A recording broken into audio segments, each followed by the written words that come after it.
All right, so it is about 12:30 maybe, and I just closed from mass and I came over as I do driving around, and I drove around my neighbor Debbie's farm in Woodbridge out here. Right now, I'm doing this also for selfish reasons because you can't believe how much food this woman feeds the community out of this little plot here, right?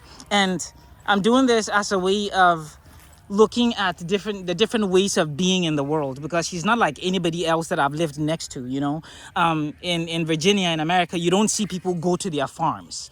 And so it's a really strange and interesting thing, and I hope that it is instructive for me and for whatever world will come after this one, that people also live this way, that she and I both live about a mile and a half from here, and she comes out here however many times it takes to sustain this much foliage and growth and all of this.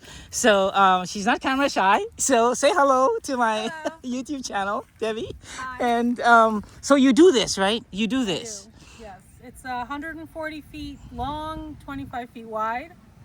I'm on my own with soil conservation, no pesticides, fertilizers, water. I have to bring it in from my house that happens to have a well. Everything I grow is from seed. I don't buy plants because it gets very expensive when you're growing on this scale. I was just telling Charles that I just put fall vegetables in the ground where it's all the leafy lettuces and arugula, broccoli rabe, bok choy, and they have to be shade protected because it's still too hot right now.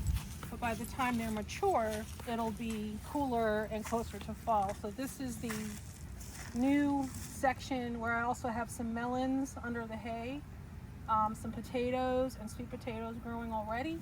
And I just got this soil ready and planted all the seeds for all the green leafy things for the fall. So this is the truck that she uses to haul her water and all the resources that she needs, right?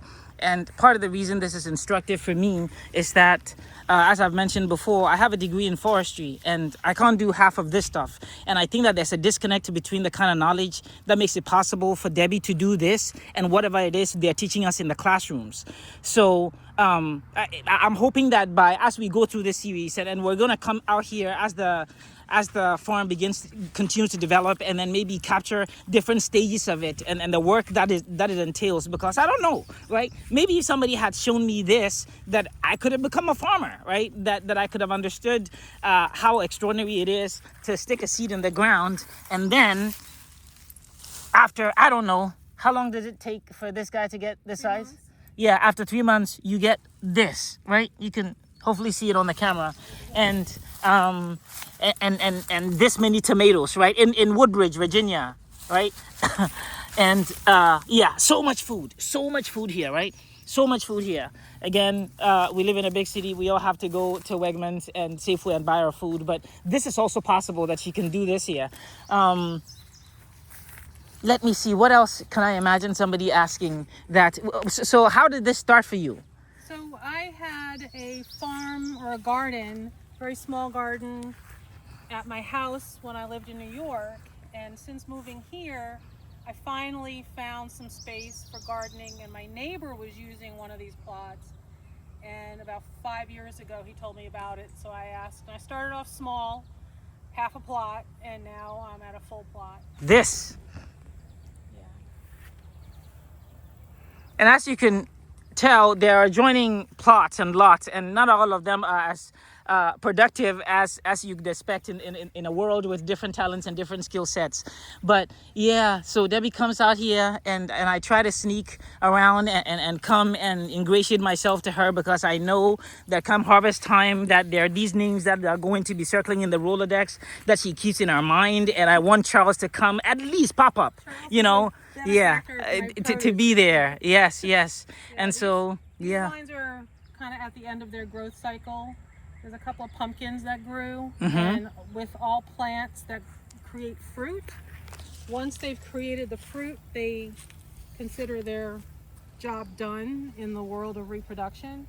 So I had a few pumpkins go to full maturity, and then I picked them. So those vines are the ones that you could see are kind of starting to die back. But you could also see other vines are thriving because those are my winter squashes. I have butternut and spaghetti squash in here, and another variety of pumpkin. And those are not nearly ready to be mature or be picked.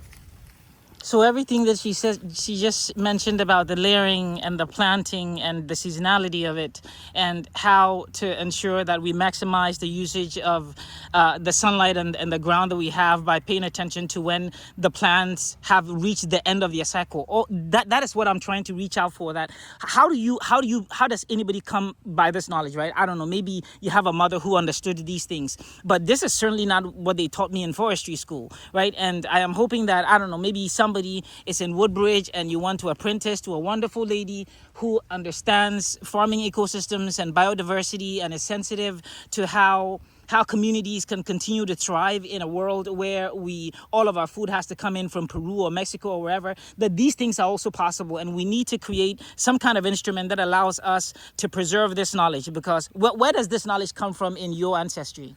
My dad had a grandmother, and she was from Italy.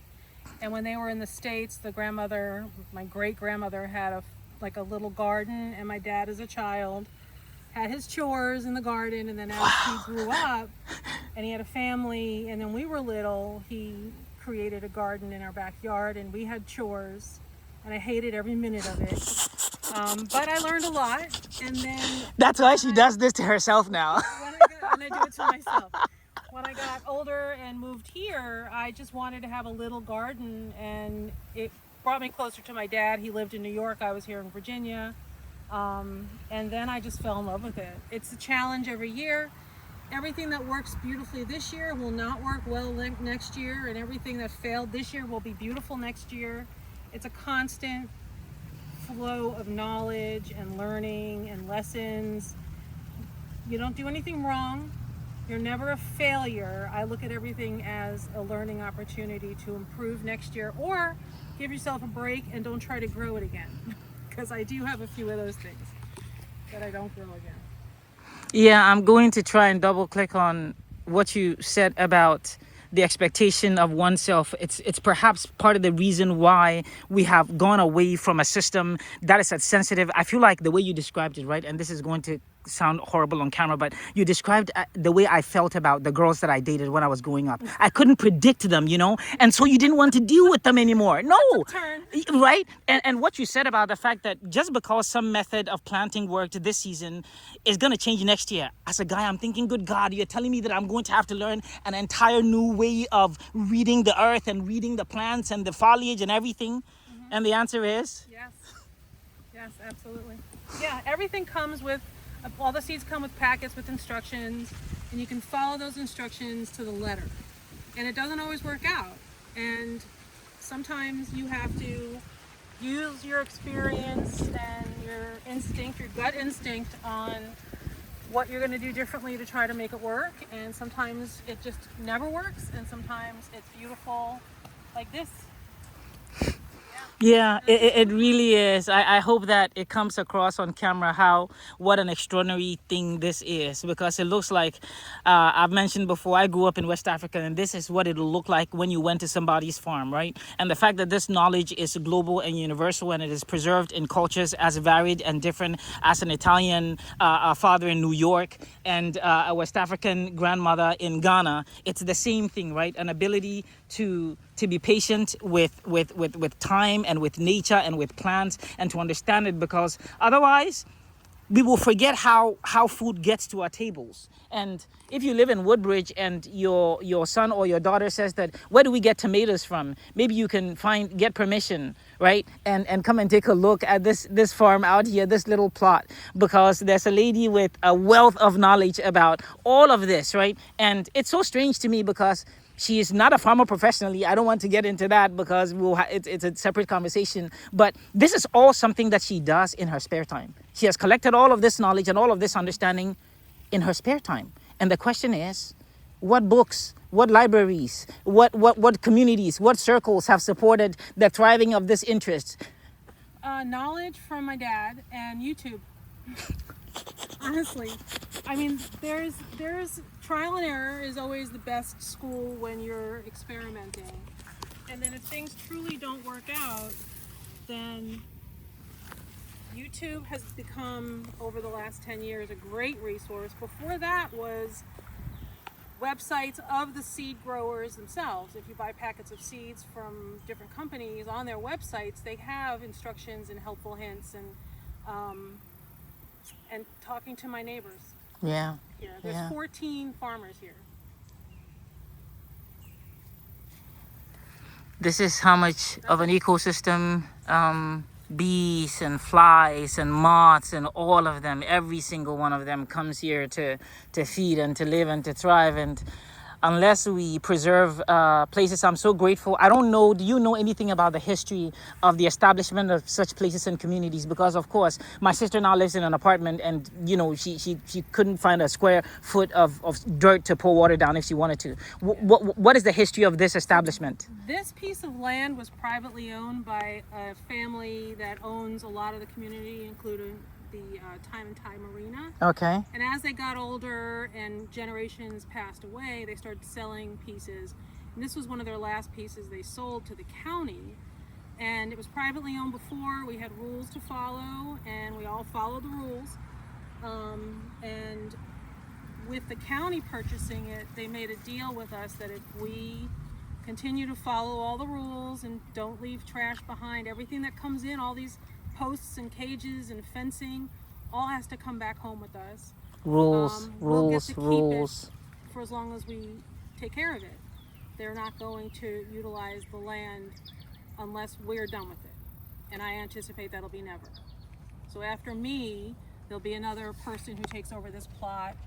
There's multiple plots that next year we'll see if someone else wants them. If anyone's interested in exploring growing your own food, let me know, or let Charles know, and we can talk about it. But yeah, it's a blessing, because when they sold the land, it could have easily gone to the county. They could have made a parking lot. They could have just kept it as green space for a small field.